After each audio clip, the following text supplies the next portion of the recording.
Hello दोस्तों। आज से हम लोग चालू कर रहे हैं घटना चक्र सीरीज, जिसमें हम लोग पहले मॉडर्न हिस्ट्री पढ़ेंगे। पहला क्वेश्चन हम शुरू करते हैं। पहला क्वेश्चन है, वास्को डी गामा कालीकट पर किस वर्ष आया था? 1498 ईस्वी।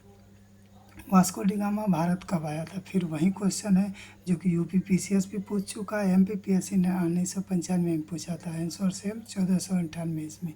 पुर्तगाली उपनिवेश का प्रथम वायसराय भारत में कौन था? पुर्तगालियों के आने के क्रम में पहला जो वायसराय था वो कौन था? उत्तर है अल्मीडा। 6वां क्वेश्चन, निम्नलिखित से किसने वास्को डी गामा का कालीकट में स्वागत किया था? ये जो जमोरिन है, जमोरिन एक शासन का वंशानुक्रम होता है, जो वंश होता है वो जमोरिन वंश है। किसी शासक एक का नाम नहीं है, जमोरिन पूरे शासकों का एक श्रृंखला था, उन्होंने किया था। जो वह सूची प्रथम और सूची सेकंड का मिलान करना है, जिसमें Vasco D gamma, Christopher Columbus, captain cook और तस्मान। बेसिकली ये जिस एरिया से दिया है, इसका ये कि कौन सा किस देश से आया हुआ है, इसका हमें मैच करना है। तो मैच में जो इसका आंसर है बी दे रखा है इसमें, यानी पहला का 2। वास्को डी गामा पुर्तगाल से आया था। क्रिस्टोफर कोलंबस जो है वो स्पेन से आया था। और कैप्टन कुक जो है वो ग्रेट ब्रिटेन से आया था। बचता है एक तस्मान, जो कि हॉलैंड से आया हुआ था। नेक्स्ट क्वेश्चन हम देख रहे हैं, भारत में यूरोपीय शक्तियों के प्रवेश के संदर्भ में निम्नलिखित में से कौन सा कथन सही नहीं है? जो यूरोपियों का प्रवेश का क्रम है, उसका कथन जो है कौन सा सही नहीं है? पुर्तगालियों ने 1499 में गोवा पर कब्जा किया, ये गलत है। ये पूछा भी है कि कौन सा सही नहीं है, नहीं है हम लोगों को देखना था। तो पुर्तगालियों ने 1499 में कब्जा नहीं किया, बल्कि 1498 ईस्वी में गोवा में कालीकट बंदरगाह पे पहली बार वास्को डी गामा आया था। बाकी सारे ऑप्शन सही है। पुर्तगालियों ने भारत में निम्नलिखित में से किस स्थान पर प्रथम दुर्ग का निर्माण किया था? तो पुर्तगालियों ने कोच्चि में अपना प्रथम दुर्ग का निर्माण किया था। किस यूरोपीय ने भारत में प्रथम समुद्री व्यापार केंद्र स्थापित किए थे? तो प्रथम आने वाला पुर्तगाली वास्को डी गामा था। तो सही उत्तर सी, यानी पुर्तगाली होगा। ये क्वेश्चन 8वां है, भारत में पुर्तगाली शक्ति का वास्तविक संस्थापक कौन था? तो भारत में पुर्तगाली का जो वास्तविक संस्थापक था वो था अल्बुकर्क, जो कि 1509 से लेकर के और 1515 के बीच भारत में रहा। बंगाल की निम्न फैक्ट्रियों में से एक जो पुर्तगालियों द्वारा स्थापित की गई थी वह थी, पुर्तगालियों ने हुगली में कंपनी, बंगाल में पहली जो अपनी कंपनी स्थापित की थी वो हुगली में स्थापित की थी। यूपीपीसीएस ने इस क्वेश्चन को 2004 में पूछा हुआ है। 13वां क्वेश्चन है, पांडिचेरी जो कि वर्तमान में पुदुचेरी के नाम से जाना जाता है, निम्नलिखित उपयुक्त कथन कौन सा सही है? कि इसको कथन कौन सा सही है, हमें सही कथन देखना है। पांडिचेरी पर कब्जा करने वाली पहले यूरोपीय शक्ति पुर्तगाली थे, ठीक है।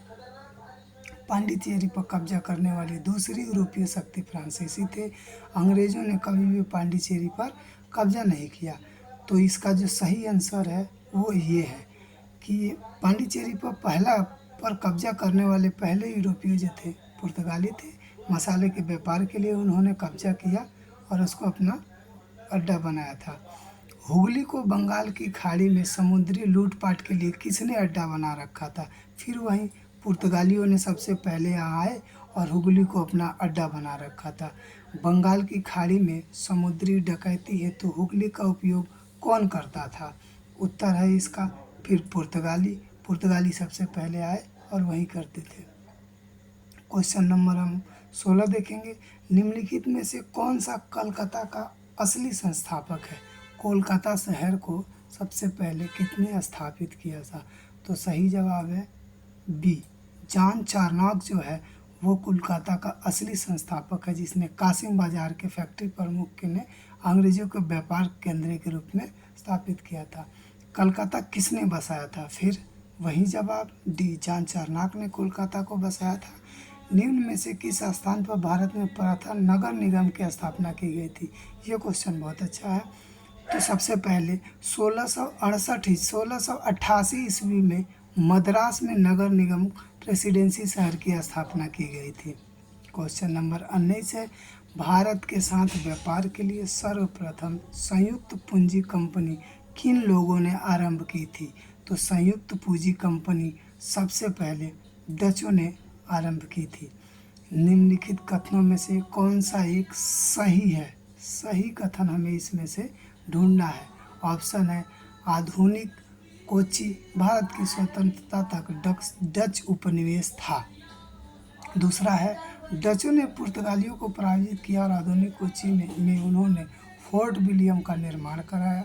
तीसरा है, आधुनिक कोची पहले डच उपनिवेश था जिस पर बाद में पुर्तगालियों का अधिकार हो गया। आधुनिक कोची कभी भी ब्रिटिश उपनिवेश नहीं रहा। ये गलत है क्योंकि आधुनिक उपनिवेश ये ब्रिटिश का उपनिवेश रहा है कोची। सी इसमें जो सही आंसर है वो ऑप्शन बी है, डचों ने पुर्तगालियों को पराजित किया और आधुनिक कोची का निर्माण किया। 21वां क्वेश्चन है, भारत में ईस्ट इंडिया कंपनी की सफलता का राज क्या था? तो भारत में ईस्ट इंडिया कंपनी की सफलता का राज भारत में राष्ट्रीयता की भावना की कमी, कंपनी की सेना को पश्चिम से प्रशिक्षण मिला था तथा उन पर पास आधुनिक हथियार थे। भारतीय सैनिकों में राष्ट्रीय भावना का अभाव था जिसके फलस्वरूप कोई जो उन्हें अच्छा वेतन दे अपनी सेवा में ले सकता था। तो ये चारों ऑप्शन ही सही हैं। क्वेश्चन नंबर 22, निम्नलिखित में से ब्रिटिश कंपनी में से किसे भारत में व्यापार करने पर पहला अधिकार पत्र प्राप्त हुआ था? सबसे पहले कहना ये चाहता है कि ब्रिटिश कंपनियों में से किसे भारत में व्यापार करने पर पहला अधिकार पत्र प्राप्त हुआ था? ए, लिवेंट कंपनी। 23वां क्वेश्चन है, लंदन में ब्रिटिश ईस्ट इंडिया कंपनी के गठन के समय भारत में निम्नलिखित में से कौन सा बादशाह था? यानी जब लंदन में ब्रिटिश ईस्ट इंडिया कंपनी बन रही थी उस समय भारत में अकबर बादशाह था। अकबर के समय, क्योंकि जब 1599 के आसपास ये लंदन में कुछ व्यापारियों ने बनाया और अकबर का जो कार्यकाल है जिस समय अकबर शासन करता है वो 1556 से लेके 1605 के इस समय का है।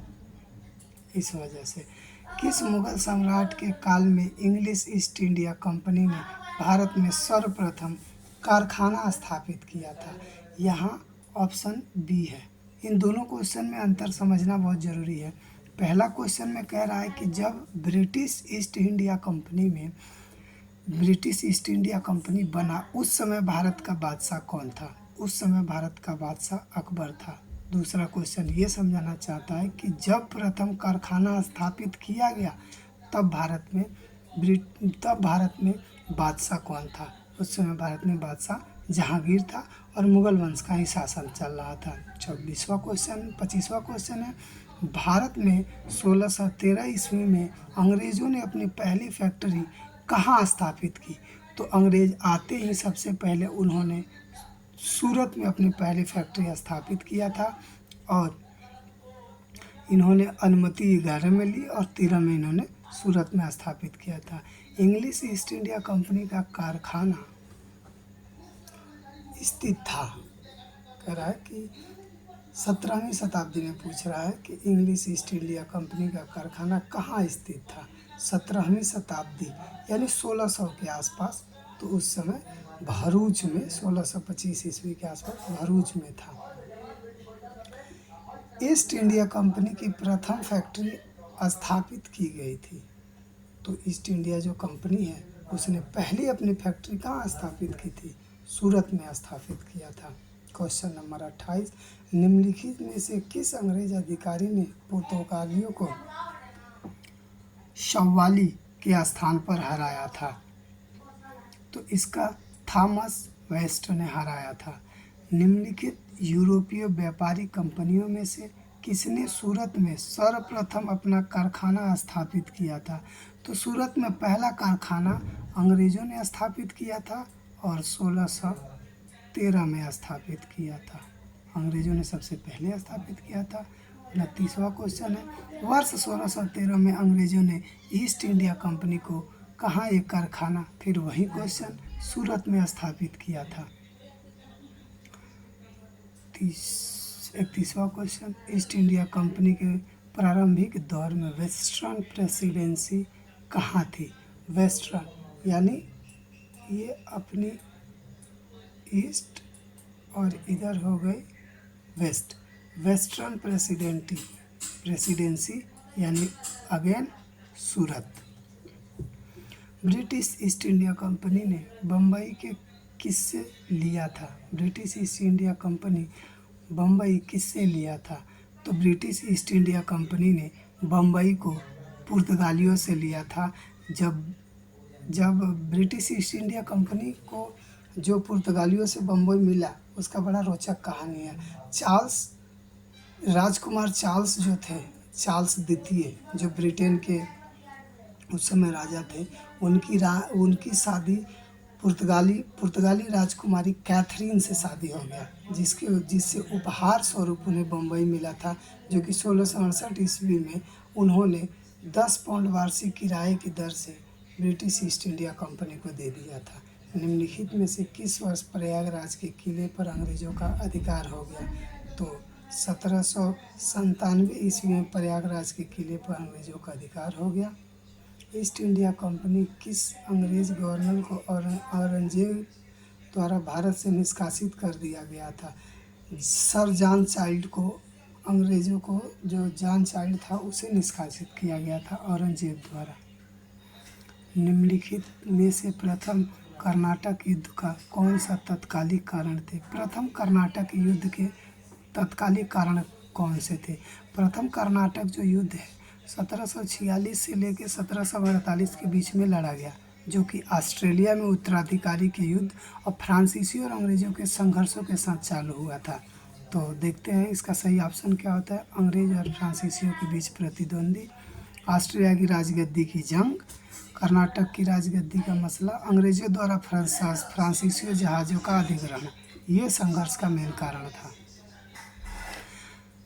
कर्नाटक युद्ध किन किन के मध्य लड़ा गया था। फिर वही कर्नाटक युद्ध 1746 से 48 के बीच में लड़ा गया था और अंग्रेजों और फ्रांसीसियों के मध्य लड़ा गया था।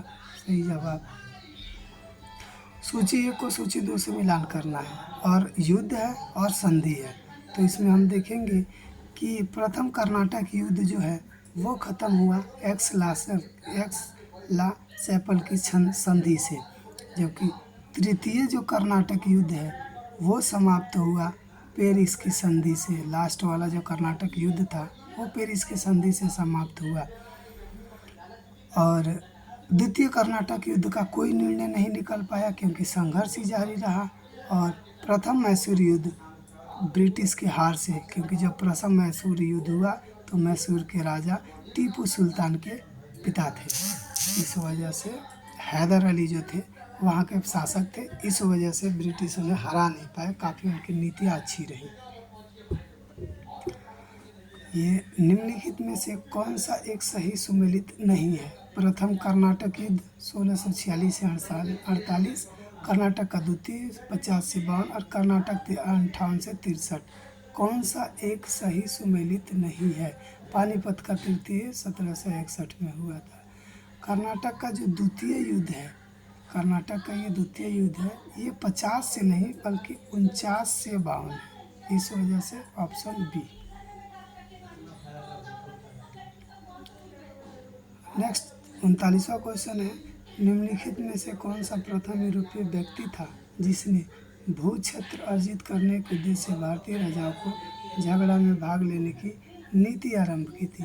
पहला ड्यूप्ले था जिसने ये हथकंडा अपनाया था कि दो राजाओं के झगड़ा में हस्तक्षेप करेंगे और किसी एक की जीत होगी तो उपहार में कुछ भूमि अधिग्रहण मांग लेंगे। 40वां क्वेश्चन है, भारत में फ्रांसीसियों ने अपना सबसे पहला कारखाना निम्नलिखित में से कहाँ स्थापित किया था। तो फ्रांसीसियों ने 1664 ईस्वी में उन्होंने अपना कारखाना जो है उन्होंने भी सूरत में स्थापित किया था। आज के लिए इतना ही, कल आप शुरू करते हैं। धन्यवाद।